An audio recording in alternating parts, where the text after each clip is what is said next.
os pacientes falavam assim: "Mas doutora, eu vou melhorar meu estresse para quê? Vou melhorar minha qualidade de vida para quê? Vou fazer o quê com a minha vida?". Porque aqui a gente precisa separar o que que é espiritualidade, o que que é religiosidade. Verdadeiramente uma crença limitante, a pessoa coloca na cabeça de que só daria para trabalhar isso se eu tivesse uma consulta de 3 horas. 3 horas, é. Gente, não dá em qualquer cenário. Eu já fiz isso no Hum. SUS com 15 minutos, não dá.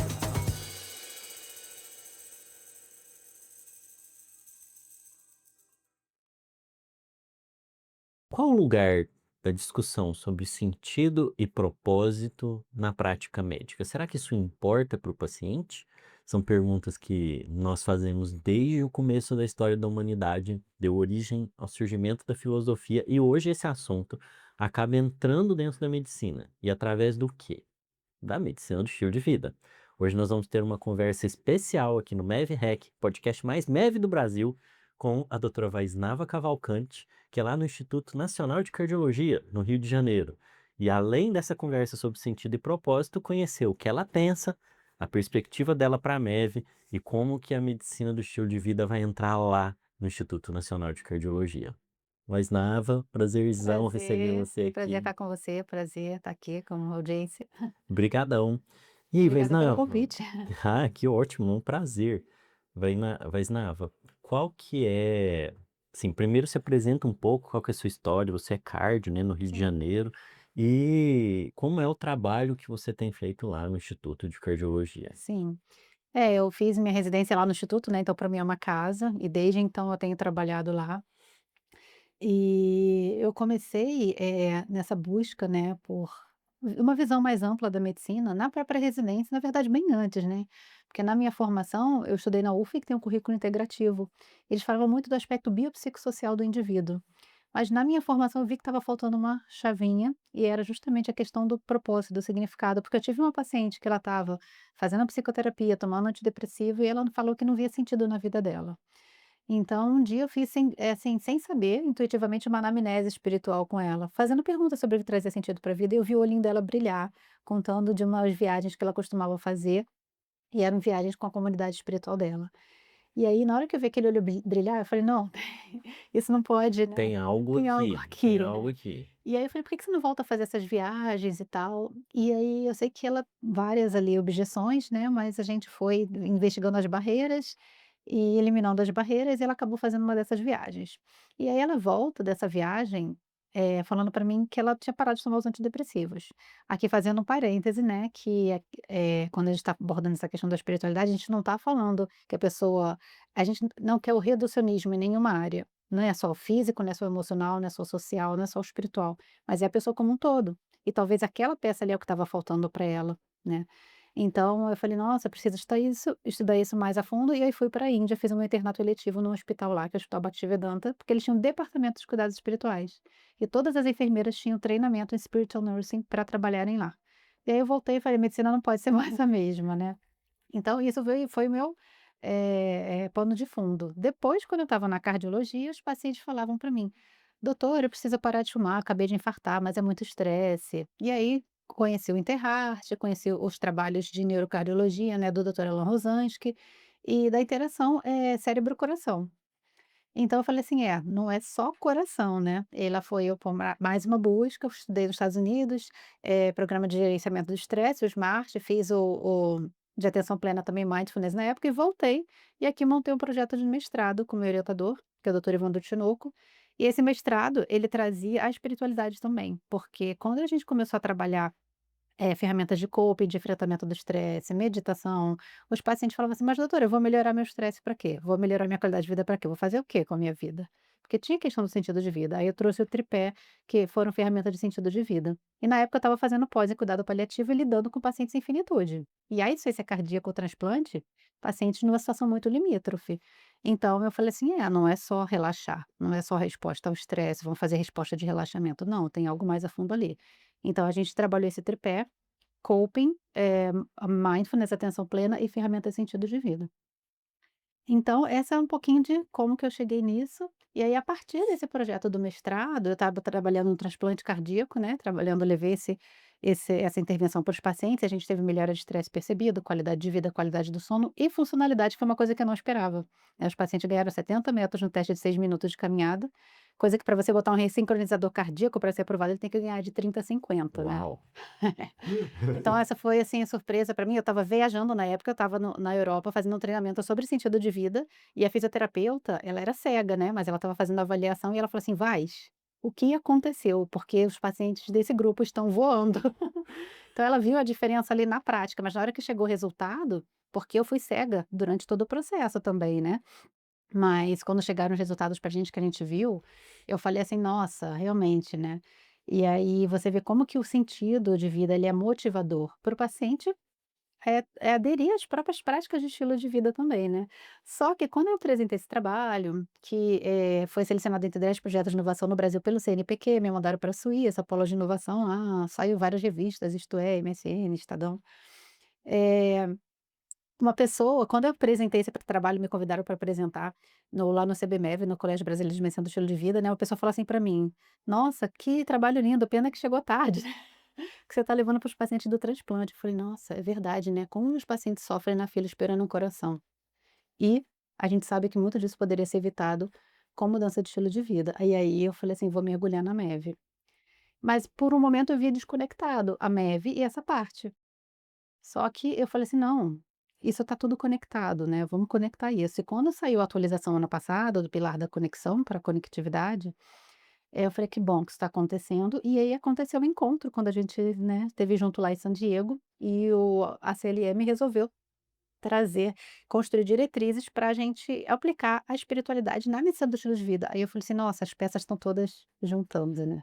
É. Então um pouquinho dessa história. Uma coisa interessante, assim, até tardio, né, porque a pesquisa em espiritualidade e saúde, ela já é volumosa e antiga, né, assim, a Sim, gente sim. tem, no Brasil, por exemplo, polos de pesquisa nisso, como Juiz de Fora, por exemplo, o professor Alexandre Moreira Almeida já estuda esse tema na saúde há muitos anos, Sim, né, desde o doutorado dele, e como a gente ignorou um pouco, né, sim, esse assunto, que olhando é óbvio, né, assim, é as pessoas óbvio. precisam ter motivo para Motivo, viver, né, exatamente. não é só É. achei muito interessante o que você trouxe da paciente, que tomava antidepressivo, Uhum. até porque eu tô chamando atenção, porque eu vi isso muito na prática, no meu consultório, e foi o que me levou para a MEV, foi isso. Você tá fazendo tudo certinho, você fez o diagnóstico que parece certo, você passou a medicação, tá fazendo terapia e a pessoa não sai daquele lugar, né, Uhum. ela e aí de repente você vê uma paciente que brilha o olho, acende uma chama ali, você vê uma brasinha, né, como se soprasse Uhum. a fuligem de cima do carvão e você falou: "Opa, tem coisa para acender aqui", né. Uhum. É isso que você vê que acontece quando a gente traz essa discussão para o paciente. E numa outra questão, que talvez eu acho que é o que as pessoas mais perguntam pra gente quando a gente tá discutindo isso. Como a gente fala de sentido e propósito para o paciente? Sim. A gente tem, ferramentas para isso, né, e a gente pode fazer isso de uma maneira muito simples, que é perguntar, né. Por exemplo, uma das ferramentas que a gente usa na abordagem da espiritualidade, são as questões FICA, né, o questionário FICA, o questionário HOPE. Então FICA, por exemplo, é fé, né, qual que é a su você tem alguma fé, você tem alguma crença, que te ajuda, por exemplo, a lidar com questões de saúde, com desafios, né. O I é a importância disso, né, na saúde da pessoa. O C é a comunidade. Você tem alguma comunidade que você frequenta, um grupo de pessoas que você ama, porque aqui a gente precisa separar o que que é espiritualidade, o que que é religiosidade, né. A espiritualidade, ela é considerada um aspecto dinâmico intrínseco da humanidade, né, através do qual a pessoa, ela vai buscar significado, propósito e transcendência. E ela vai então a partir disso ela vai se relacionar com ela, com a família, com os outros, com a comunidade, com a natureza, né. E isso vai ser expresso através de valores, tradições e práticas. Então essa é uma definição que a gente usa inclusive no consenso que foi publicado recentemente, né. Então isso é Só a gente explicar isso, né, o que que é esse consenso. tá. O Colégio Americano de Medicina do Estilo de Vida, a partir de uma provocação de um artigo que foi publicado A CLM, pela CLM, mas o os jornal. autores lá no jornal é a Clara, né, Uhum. que vai até estar no MEV Global em E o Mark. setembro, e o Mark. A Clara vai vir pro MEV Global esse ano. Abriu uma discussão que é uma discussão que já existia há um tempo e existia, às vezes, uma certa resistência em falar de acrescentar um pilar a mais. Aqui no MEV Brasil a gente fala de espiritualidade e propósito há muito tempo como um pilar separado. E aí, a partir desse artigo, o ACLM resolveu, vamos discutir isso? E aí foi Uhum. feito um evento lá em San Diego, a gente participou, eu, Caio, Vaisnava, eh, sobre a diferença, né? Discutir qual a diferença de sentido, qual a diferença disso com propósito, o que que é espiritualidade, o que que é religiosidade, como a gente coloca isso na prática, e aí você criou grupos de trabalho, né? Foram três, né? Um grupo de Sim. trabalho de Clínico, de clínico, um de pesquisa pesquisa e e ensino, e ensino. um que era de cuidado com o próprio profissional, Sim, não sim, era? autocuidado. Isso. E aí esses grupos estão se reunindo e começaram a produzir. Então, inclusive, esse consenso que foi publicado agora. Sim. Então essa é então só para explicar os termos aqui, né, para quem está Isso. assistindo não Porque então são diferentes. porque então espiritualidade é isso, nessa definição que eu falei. Já a religiosidade, ele é um sistema onde essas práticas vão ser organizadas de acordo com diretrizes, seja de religiões específicas, que colocam essas diretrizes para o relacionamento da pessoa com Deus, com algo transcendente, com algo maior que ela A gente mesma, pode digamos dizer assim. que a religiosidade dá, Uma dá organização, uma estrutura e uma institucionalidade institucionalização. que dá o contexto para aquela espiritualidade ser vivida. Isso. Então, E a espiritualidade doa para a pessoa, vamos dizer assim, o que que ela tira da espiritualidade? Propósito e sentir, né? propósito sentido, né, crenças, valores, relacionamentos também. Então a gente poderia dizer que a religiosidade ela está dentro do guarda-chuva da espiritualidade, seria a espiritualidade seria algo mais amplo, né.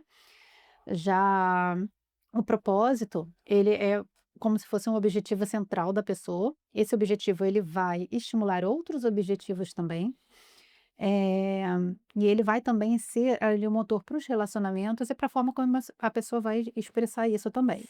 E já o significado, a gente pode ter o significado como algo percebido, um sentido percebido e um sentido expresso, que seria algo mais prático nas nossas ações, né? O que a gente entende, ou a gente sente, percebe e as nossas práticas também. Então, só para a gente fazer uma diferenciação para quando a gente falar aquilo, e você perguntou sobre como que a gente vai falar sobre isso na prática com os pacientes, né? Então, tem até um questionário, um dos outros, que é o HOPE, que o H é justamente isso: quais são suas fontes de esperança? Existe algum momento na sua vida em que, algo trouxe para você uma força, esperança, uma motivação? E a gente entender isso, porque muitas vezes não é qual é a sua religião, mas nos momentos de dificuldade, a que você se apega? O que que te dá força? O que que te sustenta? E a partir disso a pessoa vai falar. É a minha religião, é a minha família, é o meu trabalho. Eu já tive pacientes que falaram: "É a ciência. Eu tenho fé na ciência. Eu estou nesse tratamento médico, então eu tenho fé na ciência". Então aquilo dava força para esse paciente, né. Então cada um vai dizer qual que é a sua fonte de força, de sentido, de significado, de esperança, né.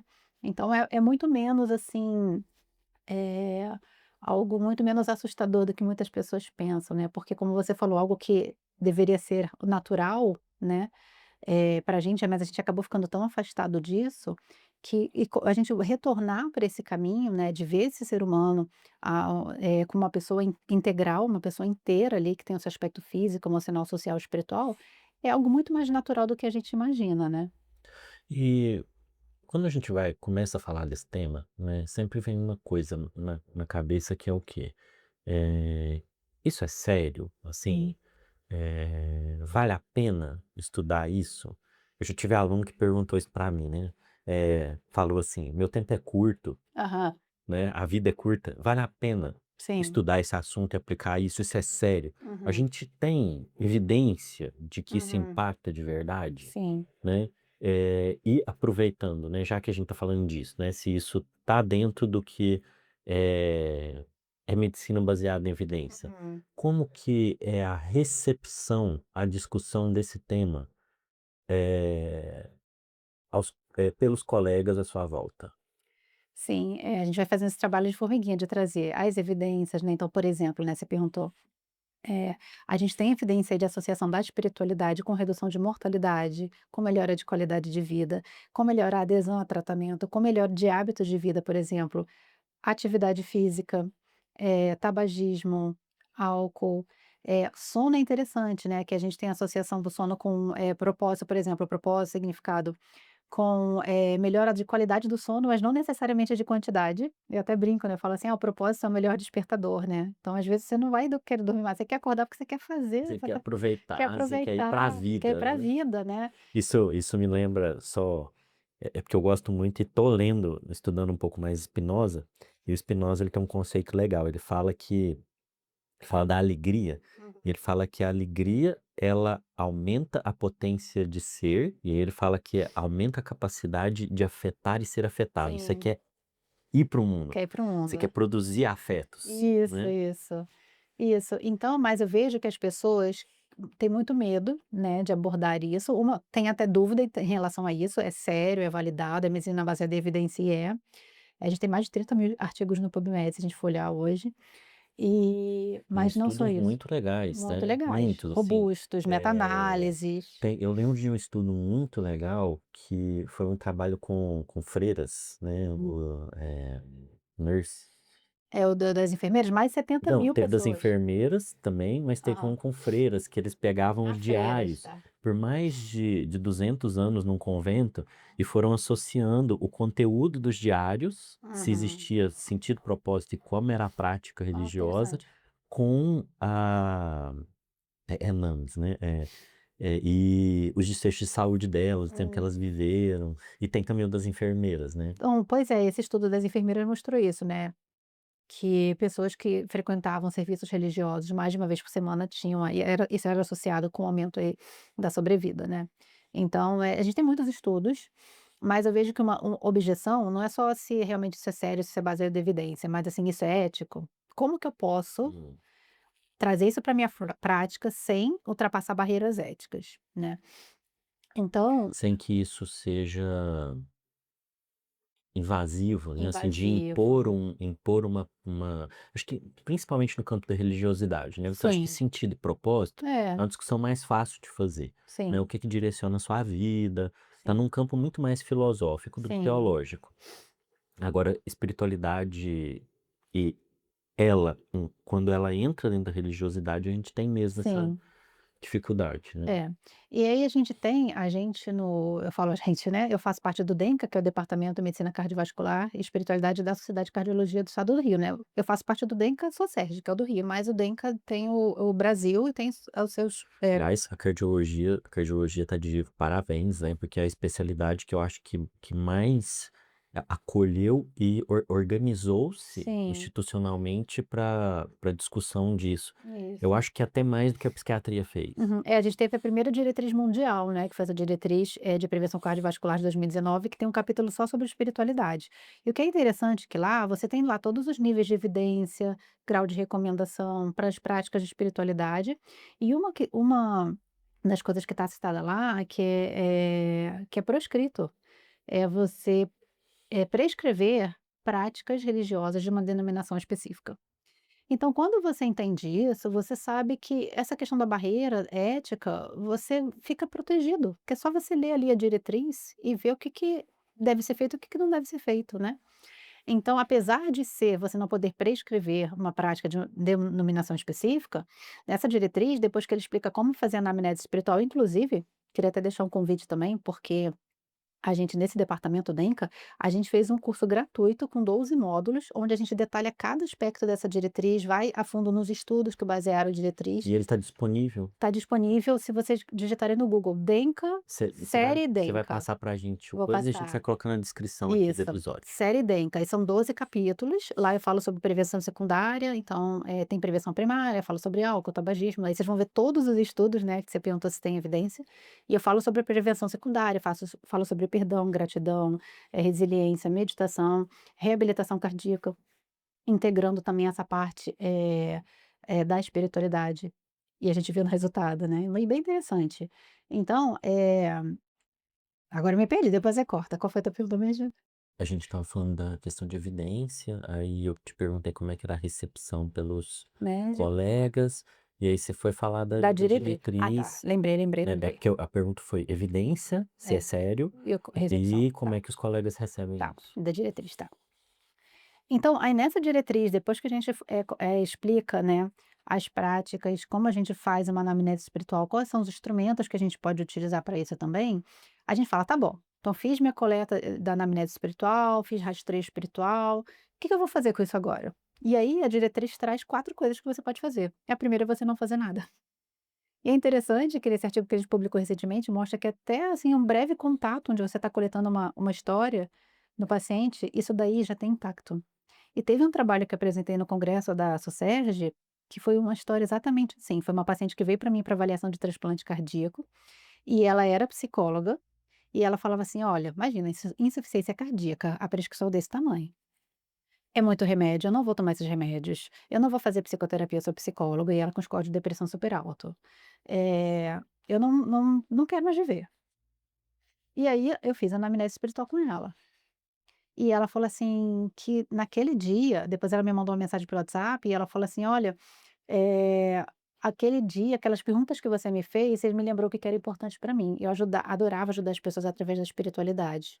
Tô indo para reabilitação cardíaca e voltei a tomar os remédios". Nossa, Então, que a própria incrível. coleta da história se tornou uma intervenção. É, a gente fala muito aqui uma expressão que avaliar já é intervir, Sim. porque a hora que você coloca, eh, na Consciência, verdade né, traz na consciência. verdade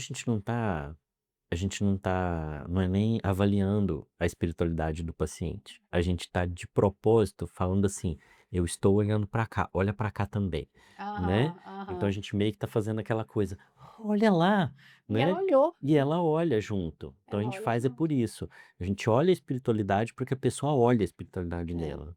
Então, essa paciente que tinha indicação de transplante cardíaco, quando eu cheguei a apresentar esse trabalho, a gente acabou fazendo o field study, que foi um estudo que foi publicado recentemente brasileiro, que mostrou melhora de níveis de hipertensão com abordagem de espiritualidade. E o estudo foi feito pelo WhatsApp, sabe? Simples, um desenho simples. E aí a gente Como foi? Vocês mandaram mensagem de WhatsApp? aí a gente sempre trocava mensagem de WhatsApp. Quando eu olhei a nossa conversa retrospectivamente para pegar dados para botar no trabalho para apresentar para o congresso, eu falei: "Gente, a gente fez o Field Study", que foi esse estudo que foi publicado recentemente, Sim, da espiritualidade na hipertensão, mostrando o sim, resultado. Porque a gente trocava vídeos de gratidão, mensagem de esperança, eu mandava áudio de meditação para ela, e o Field Study fez mais ou menos algo assim, uma sim, intervenção pelo WhatsApp. sim, E eu falei: "Olha, a gente fez o Field Study sem saber, assim como lá, antes de eu ir para a Índia, eu fiz uma anamnese espiritual também sem sem saber", saber. né. Então você vê que São isso é algo inerente do ser humano. são coisas que estão aí intuitivas, né, Aham, são naturais, aí a sim. gente tem que dar razão para o Jung, né, que Uhum, falava que esses símbolos, esses arquétipos, essas verdades eternas que ele chamava, que são sim, aquilo que dá sentido, que dá propósito, que está contido nas lendas, nas religiões, né, nisso tudo, é extremamente natural para o ser humano, tá, é sim. só precisa deixar sair, Deixar né. sair. E o que é interessante é que essa paciente, ela praticamente normalizou a fração de ejeção dela. Então, a paciente que tinha indicação de transplante, e o que fez a diferença para ela foi a espiritualidade. Porque é lógico, ela não recuperou a função do coração dela por conta só da oração que ela fez. Mas aquilo impulsionou ela a fazer a reabilitação, a tomar os remédios que modificam a doença. Então, é o que eu sempre falo: não adianta você ter o melhor tratamento medicamentoso, não adianta você ter as melhores ferramentas de comunicação, se você não se comunica com o que traz sentido para a pessoa, e o que trazia sentido para ela era aquilo, né? Então, o que você acabou de falar, né, que a gente vai fazendo essas abordagens, é porque elas são intuitivas para a gente, o que a gente está fazendo é sistematizar então essas abordagens, né, foi o que o Field Study, por exemplo, fez. Então vamos sistematizar isso para que isso possa ser replicável, né, para outras pessoas. E para mim isso foi muito natural, por quê? Porque eu cresci com essa dentro da minha família, essa, prática espiritual muito intensa. E cresci numa família com sincretismo religioso também, é o que a gente chama aqui de bricolagem espiritual, né. O paciente vem para a gente na consulta, ele fala: "Ah, eu cresci na igreja católica, mas eu assisto culto evangélico e toco também um tambor lá na Umbanda". A gente vê isso toda semana. O É um brasileiro faz brasileiro. vamos dizer assim, um spiritual craft. É, a gente vê isso, né. Então, assim, e como eu vivia muito isso, a espiritualidade na minha vida, para mim era muito natural eu perguntar isso para as pessoas. Isso é uma coisa que nesse artigo que a gente publicou recentemente é trazido. A questão também do spiritual fitness, do médico. sim, né, de a gente se fazer perguntas, né, o que que hoje, por exemplo, me trouxe, inspiração? O que que me surpreendeu, né? O que que me trouxe esperança? Aquela história também da maçaneta, né, da prática da maçaneta, de a gente se permitir, assim, 1 minuto de pausa entre um atendimento e o outro. que aliás tem evidência publicada de que Sim, essa pausa entre um paciente e outro aumenta a conexão e melhora os processos decisionais do sim. médico. Então é isso, eu vi um paciente, eu paro, eu dou um reset ali emocional, para que eu não saia de um quarto, entre para o outro e traga toda aquela carga emocional de um Do paciente para o mesmo jeito outro. que você tem que lavar a mão, que você tem que limpar seu Exatamente. esteto, Lavar a mente, lavar a né? mente também. Lavar a mente, a gente ter esse momento de pausa, de presença com a gente, para que a gente possa levar presença para o outro. Porque isso até é trazido também nesse artigo, né, que E eu acho que também é uma coisa, vamos trazer isso para um dever ético, né. sim, Eu preciso vai ser um momento em que eu vou estar cuidando do outro. Eu preciso estar eu inteiro. preciso estar inteiro. Eu preciso estar inteiro e eu não posso estar sujo, vamos É, dizer assim, né. Eu não posso isso. estar contaminado por outra coisa, porque ele não tem o direito de ter aquele momento que Receber para aquilo ele é o momento. é o momento de cuidado, né. Uhum. Mesmo que a gente esteja falando de numa enfermaria, né, é o momento médico, acho que às vezes a gente esquece, né, o que que é ser paciente. Você vê 30, 40, 50 pacientes num hospital, Uhum. no consultório, no dia, mas para o paciente, às vezes é aquela visita, né, que É o você dia está inteiro fazendo, esperando. é o dia que ele está esperando, né, então Uhum. aquele é um momento muito especial. A gente não tem o direito de ir para esse lugar despreparado. Sim, exatamente. E esse preparo, gente, é 1 minuto. Quando eu fui estudar gestão do estresse lá em Cleveland, né, nos Estados Unidos, eu rodei também no departamento de transplante lá, né. Então, no nosso treinamento, eles falavam assim: às vezes, é você dar um passo para o lado, como quem diz, sair dessa cena, fazer uma respiração profunda e entrar no quarto. Isso quanto tempo a gente leva para fazer isso? Isso já traz a gente para um estado de presença. E o que a gente traz também nesse artigo é isso, que, assim, isso aumenta inclusive a confiança com o paciente, porque se o médico entra e o paciente percebe que ele está com a cabeça em outra coisa, que: "Ai, Sim. as coisas que eu tenho que resolver". Eu lembro que uma vez eu fui numa consulta, muitos anos atrás, acompanhar uma pessoa, e o médico ele tinha uma listinha do lado com nomes de todo mundo que ele ia atender. E aí na hora que a gente entrou, ele pegou, ele deu um risco, assim, em cima do nome da pessoa que eu estava acompanhando, né. E depois a pessoa quando saiu, ela falou assim: "Nossa, eu me senti o nome riscado numa lista, né". Sou só mais um, Sou só né. mais um, né. E isso que você falou, né, de que a gente precisa se preparar, que aquilo é o paciente está esperando, no cuidado paliativo, né, que eu fiz pós em cuidado paliativo para trazer ferramentas para lidar com essas questões de sentido de vida dos pacientes e de carga de sintoma muito grande. E meu TCC foi sobre ferramentas de sentido de vida em cuidados paliativos, né, que me ajudou a trazer isso para o mestrado. E lá eles falavam, assim, muito essa coisa da comunicação. Comunicação de notícias difíceis, más notícias, né, que hoje em dia a gente fala mais notícias difíceis. Para o médico, aquela é mais uma notícia do dia que ele está dando, mas para o paciente é uma notícia que vai mudar a vida dele. Então, como é importante a gente estar preparado para isso, né. Eu falo que são territórios sagrados, né, Aham, para o paciente. Não no sim, sentido de sagrado sim, da espiritualidade, mas assim, de espaços, né, que são espaços que a gente tem que ter muito respeito quando entra. sim. Então, uma notícia difícil, um momento esperado da consulta. E eu acho que isso também ajuda a estruturar o sentido que o adoecimento, o processo de adoecimento do paciente tem na vida dele, né. A gente ajuda a encaixar aquilo, não como uma e aí eu acho que é um elemento que quando eu leio isso sobre o efeito da espiritualidade na saúde, que é interessante, que o adoecimento ele é um escape da linha normal ele é uma crise. O Uhum. Jasper, que é um filósofo e psiquiatra importante na psiquiatria, na fenomenologia, ele fala que a crise é um momento de quebra Quebra. do ciclo, do rumo de vida da pessoa. Uhum. E aí, quando eu consigo trazer sentido para esse evento, eu reintegro Pega. aquilo na linha de vida dela. Hum, Sim, sim. Tem muito a ver, né, com o que o Viktor Frankl trouxe também, de você encontrar o sentido naquilo que está acontecendo, a logoterapia, né. E é interessante porque a gente teve um paciente também, que ele estava em avaliação para transplante. E ele trouxe isso pra gente, porque muitas vezes os pacientes perguntam: Poxa, eu fui uma pessoa boa", eles têm muitas essas crises existenciais, né, eu brinco com eles lá no transplante, a gente faz esses grupos educativos mensais, e quando eu vou abordando a parte da espiritualidade, muitos fazem assim, né: Aí eu falo assim: "É, às vezes acontece, né, a gente tá doente, né, com uma doença grave ali numa situação limítrofe", e a gente brinca, de fala hashtag chateada com Deus, né. Porque, poxa, eu fui uma pessoa boa a vida inteira, sabe, por que que eu tô sofrendo agora? E aí eu aprendi muito com esse paciente, que ele chegou pra mim e falou assim: "Doutora, se ganhar na Mega Sena ninguém vai perguntar por que que aconteceu comigo. Acontece com todo mundo, por que não pode acontecer comigo?". Ele falou isso pra mim. E aí ele me disse o seguinte: "Doutora", ele tinha passado por uma situação na infância, traumática, e ele falou que por conta disso ele se desconectou do corpo dele. E que a doença fez ele voltar a se conectar com o próprio corpo, porque ele precisava praticar o autocuidado. E essa reconexão com o corpo fez ele se reconectar com várias outras áreas da vida dele, que ele falou que a fuga dele era o trabalho. Eu trabalhava o dia inteiro, chegava de noite eu adiantava o serviço do dia seguinte, nas férias eu adiantava os serviços para quando eu voltasse, e eu sentia que eu não estava vivendo, eu estava só trabalhando. Hoje eu me sinto vivo.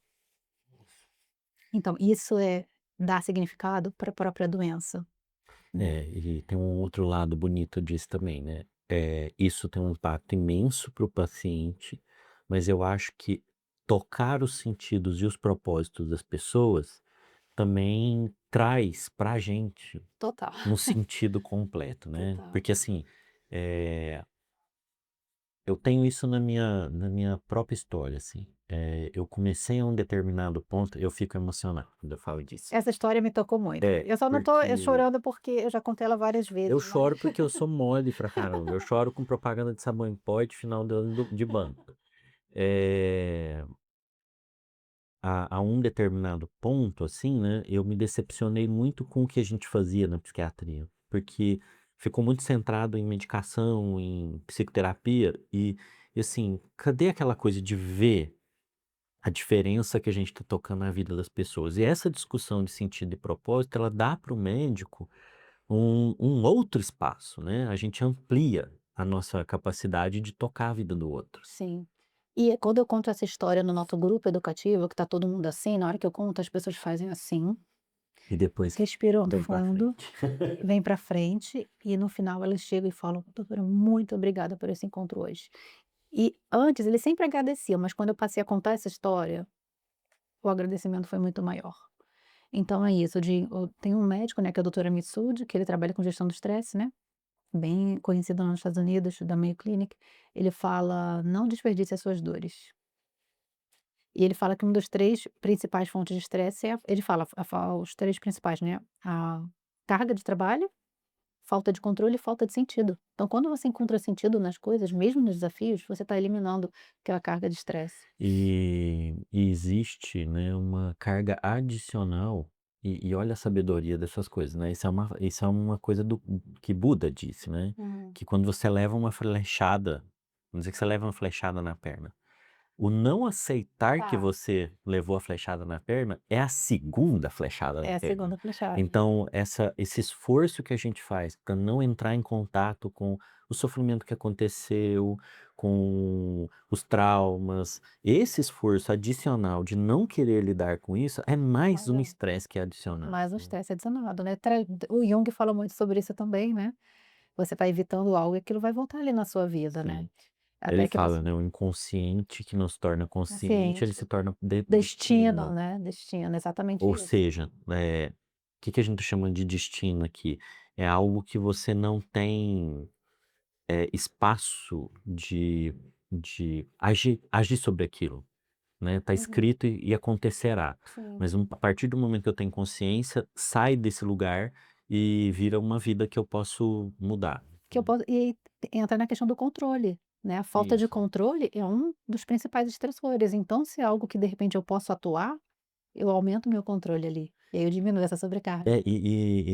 E esse assunto ele é muito interessante, né, porque a literatura disso fala uma coisa muito curiosa que, assim, o estresse ele acontece pela sensação de falta de controle, mas curiosamente porque a pessoa entende o que é controle da forma errada, Uhum. né. E Sim. aí a partir do momento em que ela entende que não existe controle Aham. sobre os fatos que estão acontecendo, Sim. mas existe sobre como ela vai participar daquilo, ela se acalma, porque o locus de controle muda. A gente Muda. chama esse locus de controle externo, locus de controle interno, né, onde que eu Uhum. acho que tinha que estar o controle.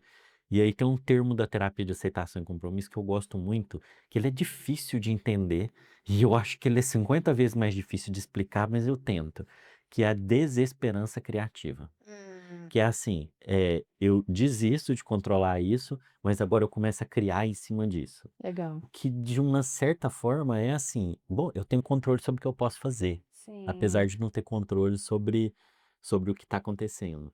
Sim, que tá muito alinhado também com o que o Viktor Frankl chamava de liberdade humana, né. Isso. Eu não tenho controle sobre o que a vida vai trazer para mim, mas como eu vou responder a isso, né.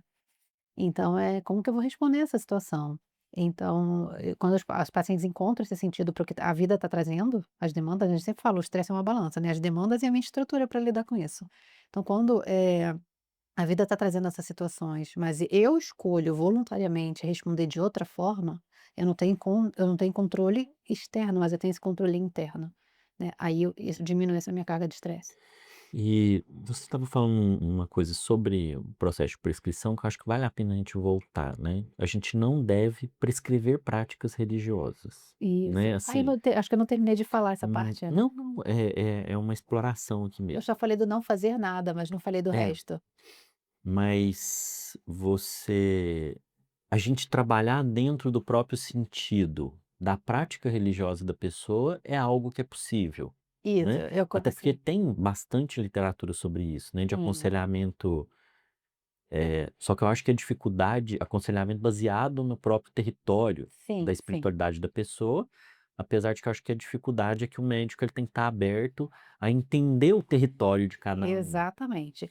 É, não é que eu vou precisar estudar todas as religiões, todas as práticas para saber, não. Não. Ele tem que estar interessado e aberto para entender, Na verdade é o paciente que vai entregar, que vai né. entregar. E tem um outro detalhe interessante, que é a estrutura, na maior parte das religiões, ela é comum, Uhum, né, o Jung mostra isso. A uhum, estrutura é muito comum, as uhum. histórias são muito Os parecidas, os símbolos. símbolos são muito semelhantes, Uhum, então você só precisa entender, o Jung tem uma expressão que eu gosto muito, ele fala que essas estruturas elas são arquetípicas, elas são antigas e elas são um leito seco de rio.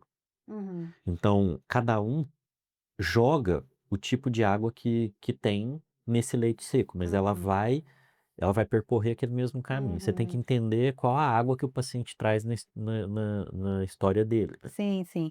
E foi muito legal que você resgatou isso, é importante, né, porque eu comecei a falar das 4 coisas que eu faço depois que eu faço uma anamnese espiritual, eu falei da primeira, que é não fazer nada, e trouxe esses casos de que a própria anamnese espiritual foi a intervenção. A cabeça do paciente mesmo faz o serviço Faz. depois, E aí né. as outras coisas é você usar isso na prevenção, então é trazido como você pode, por exemplo, você não vai prescrever uma prática de uma denominação específica, mas você pode estimular o paciente a aumentar a frequência da meditação dele, da oração dele, das práticas espirituais dele que ele já pratica. Isso daí não é algo antiético, ele já faz aquilo.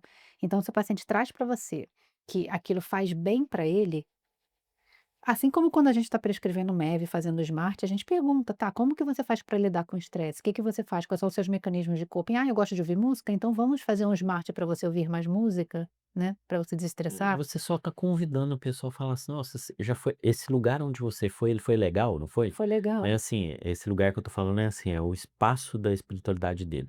Quando você caminhou por esse lugar, não foi legal? Por que que você não volta lá, né? Isso. Você não tá sugerindo pra ele: "Vá passear no outro lugar", Então você vai fazer né. essa oração 3 É, vezes por semana, não nesse é horário, isso, não é não. É isso. volte a se conectar com aquilo que fazia sentido pra Sentido. você antes. Isso.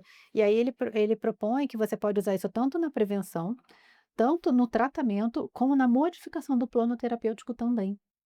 Então, assim, quantas vezes, às vezes, a gente tem paciente, por exemplo, lá no instituto, a gente tem vários pacientes, por exemplo, são testemunhas de Jeová. E a gente vai fazer transplante cardíaco. E aí, como é que a gente vai fazer? E a gente ajusta. A gente ajusta. Dá para assim. A gente tem que estar junto, trabalhando junto. A gente precisa entender o contexto que a pessoa está vivendo também, né, Uhum. isso, esse é um exemplo, né, vai fazer o Por causa transplante da questão da transfusão de sangue, né? isso, por conta da transfusão de sangue. Isso. Então é entender que a medicina, ela tem que ser uma medicina contextual, não é a prescrição dura e rígida de uma evidência, Sim. né, qual o contexto que a pessoa vive. É, porque às vezes aquela prática médica, ela vai contra os valores do paciente, você tem que modificar o plano de tratamento, como que eu vou fazer?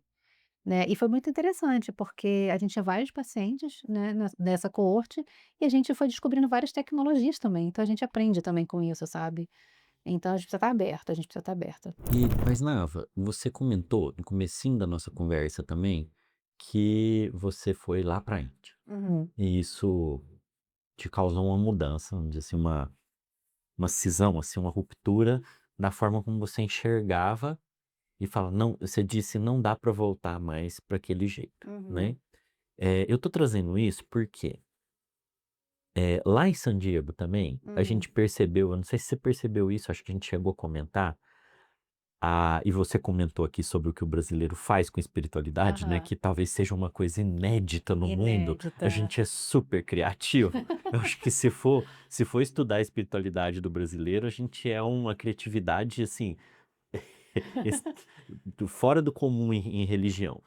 Eh, que existe uma diferença grande cultural de como se lida com isso, Uhum. né. Eh, como que você vê isso no cenário, assim, ampliando, já que você tem a experiência de ter ido para lá, voltar para cá, a gente viu, eu vi a dificuldade, o que eu senti foi como o americano, na cultura dele, tem uma dificuldade imensa de chegar nesse Uhum. lugar, Sim. né, que eu fiquei assustado, porque eu falo: "Nossa, parece que aqui no Brasil a gente lida com isso de um jeito muito menos tabu Sim, do que eles lidam lá", né. Eu sim. via um certo sofrimento, como é que eu Sofrimento. vou mexer com isso? Como que eu Sim. vou perguntar? Até o ponto de eu lembro de um colega lá americano falar assim, que ele não acreditava que Hum. um médico poderia abordar esse assunto se o paciente fosse Outra religião. de uma outra religião que não a dele. Ele não Sim. conseguia ver essa perspectiva. Hum. Muito diferente da experiência que a gente tem, que Sim. assim, a gente dá um passo para trás e você conversa sobre budismo com um budista, você conversa sobre cristianismo com um cristão, você conversa sobre o Exato. islamismo com um muçulmano, e sem que isso seja um problema. Sim. Como que você vê essa questão cultural? E fala um pouquinho dessa o que que foi essa coisa que você sentiu quando você foi para a Índia e voltou? Tá. É interessante, né, quando a gente estava nesse encontro, eu vi isso, né, inclusive teve até um palestrante que falou no palco que ele falou assim: "Eu abordo isso, mas só com a minha comunidade espiritual, com as pessoas da minha religião", Sim, né. Eu falei: "Nossa, poxa, ele é tão ótimo, coitada das outras pessoas, ele vai se beneficiar, né". sim. Mas aí eu entendo também que é a É o maneira limite da dele, é o limite pessoa, né, é o limite dele, mas dele.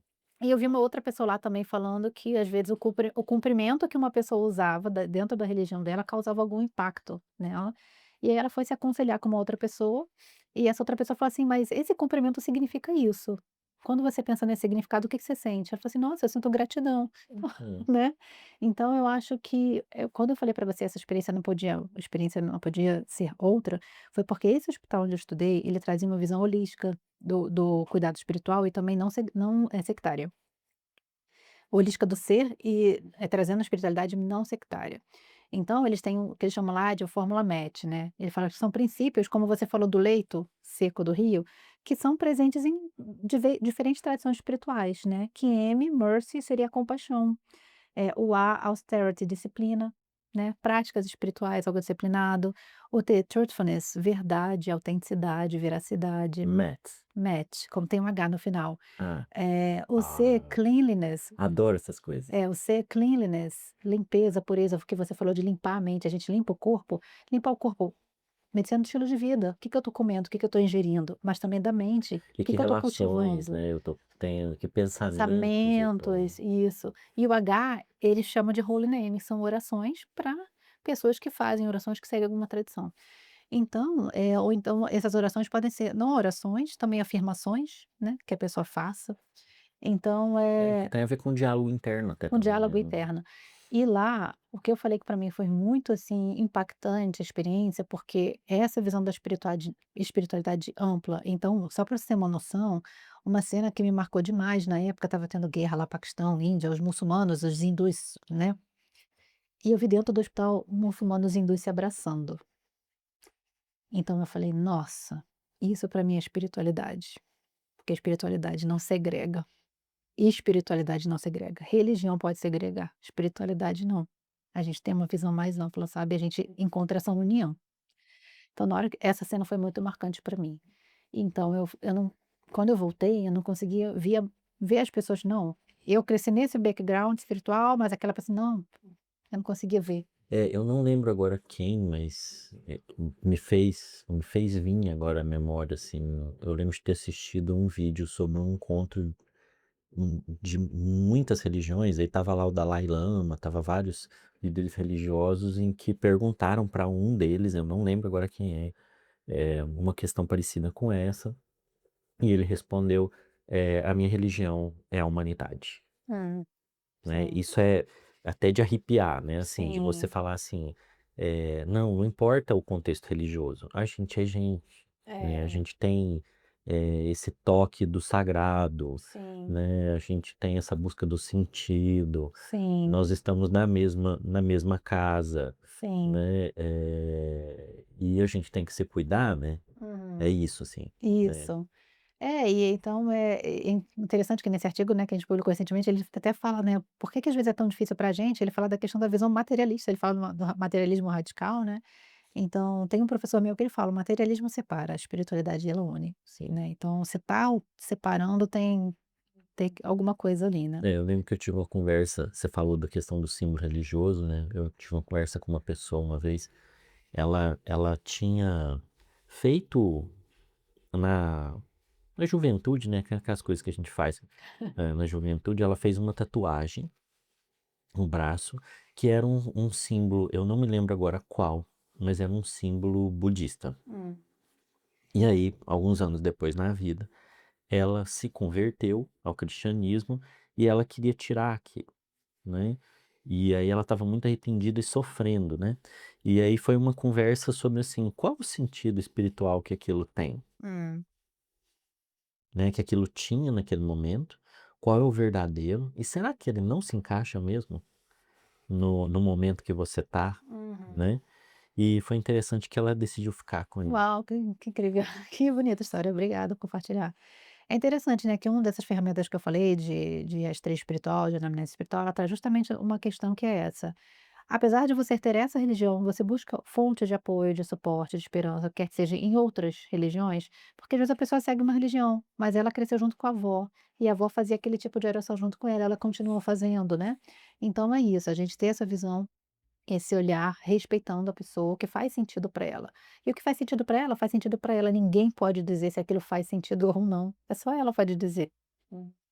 Mas Nava, e o que é o trabalho de espiritualidade que você está fazendo no Instituto Nacional de Cardiologia? O que vocês estão fazendo lá? Conta pra Sim, gente como que isso está chegando lá, né, no sim. instituto. É, a gente faz um grupo educativo multidisciplinar, onde a gente fala tudo sobre a insuficiência cardíaca, né. Então é um grupo que tem médico, enfermeiro, psicólogo, terapeuta ocupacional, nutricionista, tem também, farmacêutico. E a gente colocou lá como um padrão nosso, todo paciente que chega no departamento de ciência cardíaca e transplante, ele passa por esse grupo, e a gente fica 2 a 3 horas junto com eles ali, trazendo temas que são relevantes, e tirando esclarecendo todas as dúvidas deles.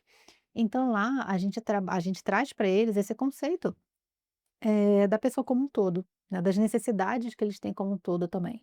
Isso vem muito também do cuidado paliativo, né, porque o cuidado paliativo ele fala da dor total, né, quando a gente fala de dor não é só dor física, né, sintoma, né, é como um Dor todo, total. que é o conceito da Cicely Saunders, que a dor ela não é só física, ela é física, emocional, social, espiritual. Então é o que a gente fala da cebola, né, a gente vai abordando Moral também, né, moral, a a gente gente vai se culpa por sentir dor. sim, aí entra na questão do coping religioso espiritual negativo, né, que entra aí a culpa, entra, questões assim que: "Poxa, eu tô sofrendo", até falei isso no congresso recentemente da Socerge, de pacientes que não queriam tomar analgésico, porque eles achavam que eles tinham que passar por aquele sofrimento ali, por conta de coisas que eles fizeram, né. Então ali a gente vai abordar essas questões, e então a Cecília Saunders traz esse conceito de dor total, e a gente fala que a abordagem é como uma cebola, né, a gente vai descascando de fora para dentro. Então a primeira coisa que a gente faz a abordagem do sintoma físico. Inclusive isso está na nossa diretriz, que é proscrito você abordar a espiritualidade com uma pessoa que está numa situação instável.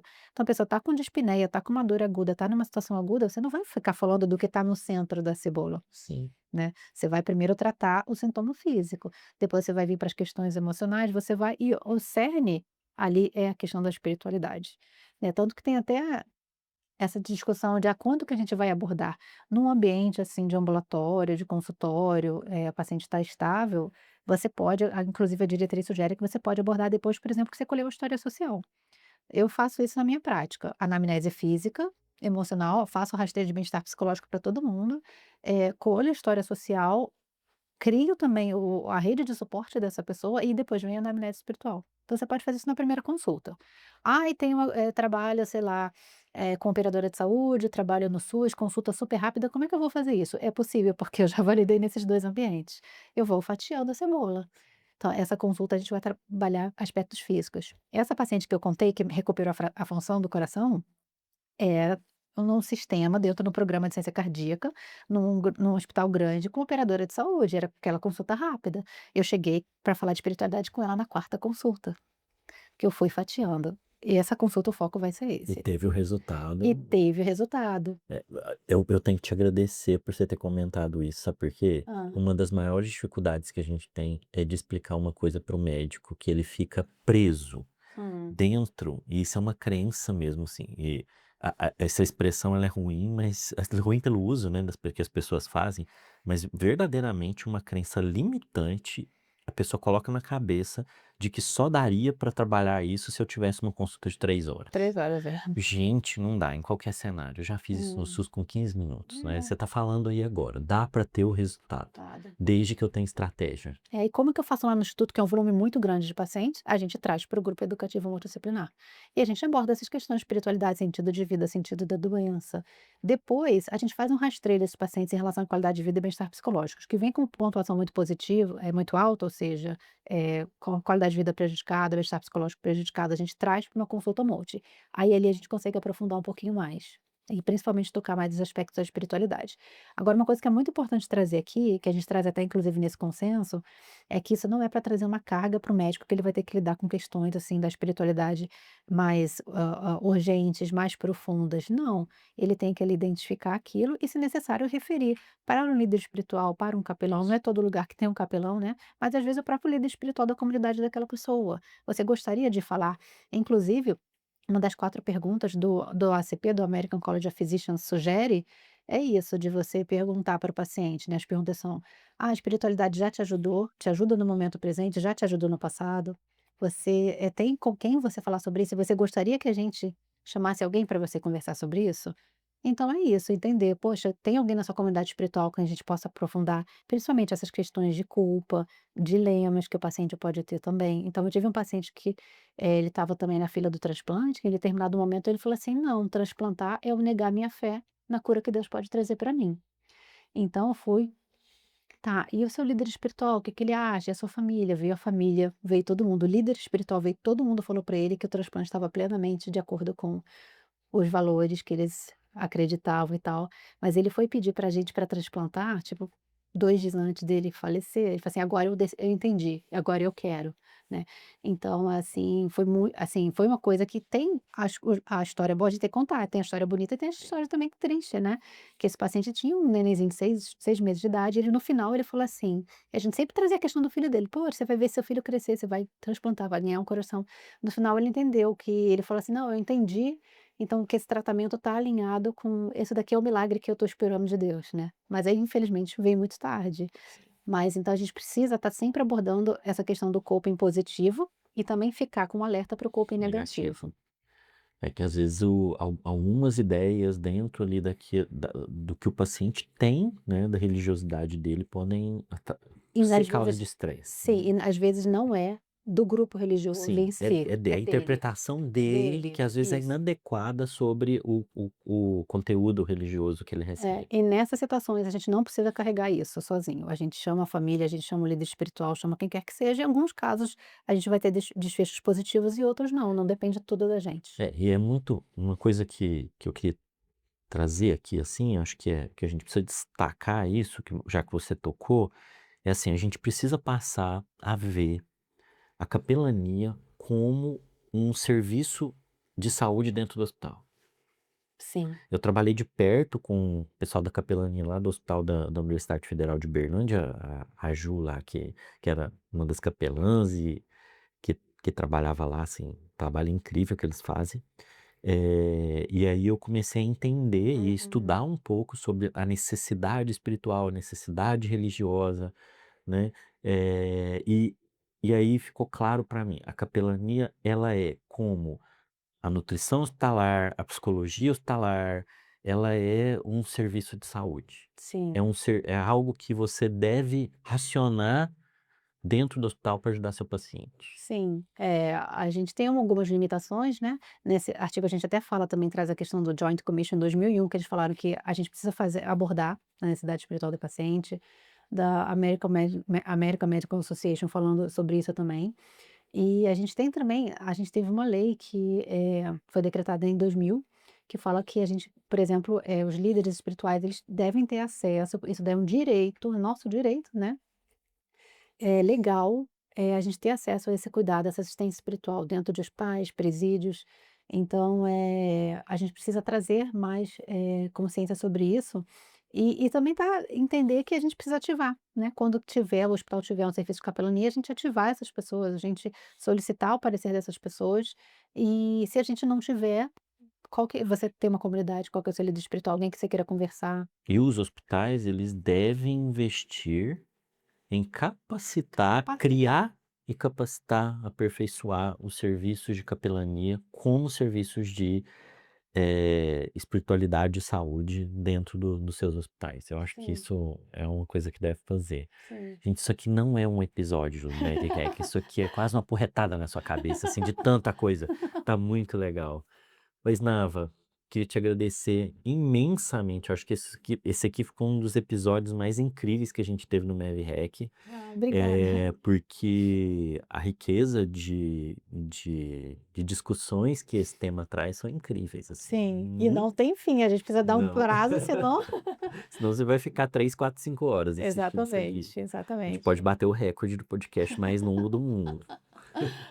Muito obrigada, Luiz, por esse convite, né. A gente se encontrou lá em San Diego, agora a gente está se reencontrando aqui agora também para falar desse tema, né, que a gente começou a discussão lá, e poder estar divulgando também, né, esse trabalho, esse artigo foi publicado, então agora a gente tem mais diretrizes, o trabalho do DENCA também, a gente tem a nossa diretriz brasileira de prevenção cardiovascular, que traz um capítulo também sobre espiritualidade, e o próprio curso do DENCA, que é gratuito, vocês podem entrar lá e A já gente vai começar. pôr esse curso do Denka no Isso, a link aqui. estudar ferramentas, como eu faço para aplicar isso no dia a dia. Qualquer dúvida também, estou aqui à disposição. Obrigadão. Obrigada a você. Episódio incrível esse, hein? Como sentido, propósito, espiritualidade, religiosidade são essenciais no cuidado em saúde. Espero que isso tenha entrado aí na sua cabeça. E vamos lá, mais um episódio incrível do Mav Hack, o podcast mais Mav do Brasil. Até o próximo.